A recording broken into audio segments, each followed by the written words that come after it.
is a true story of a man, Abram's servant, that trusted God.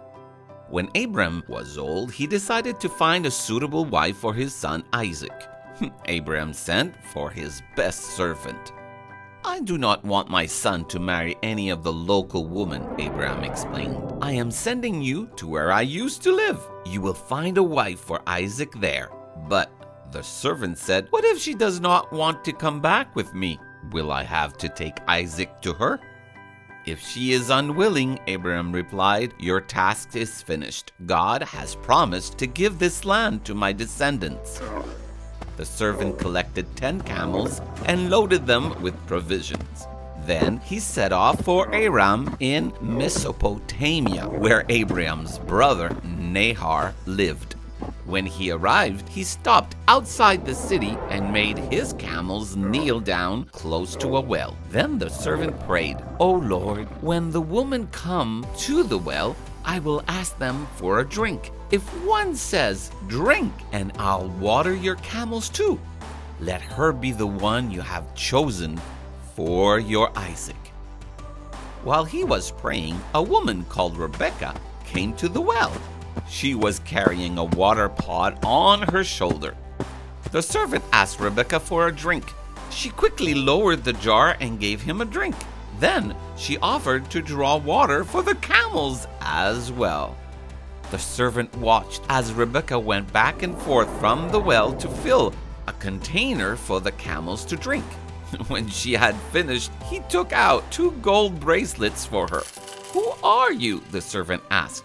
"I am Rebekah, the daughter of Bethuel," she replied. The servant was pleased, as it meant Rebekah was related to Abraham. He bowed his head and worshipped God. "Praise be to the Lord, the God of my master Abraham," the servant explained. "He has led me to the family of Abraham." Rebekah was living with her brother Laban and his wife. When Laban heard about the servant's arrival, he came running to him. Laban was thrilled to meet Abraham's servant and pleased when he saw the gifts the servant had brought with him. "Come," said Laban, "you are blessed of the Lord. I have room for you and your camels, and will have a meal prepared for us all." The servant explained why he had come, then brought out gold and silver jewelry and gifts of fine clothes for Rebekah. He also gave expensive gifts to Laban and Rebekah's mother. The next day, Rebekah agreed to go with Abraham's servant on the long journey to meet Isaac, her future husband. Isaac was sitting and meditating about God when he saw the camels and his servant appear. He ran towards them. "Who is that?" asked Rebekah. "That is Isaac," the servant replied.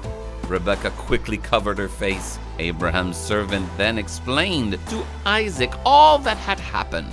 Soon after this, Isaac and Rebekah were married. Abraham's prayer had been answered, and the prayers of Abraham's servant to help him find a wife for Isaac were also answered.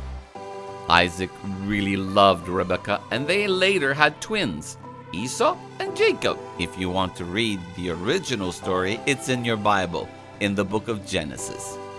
Bye-bye.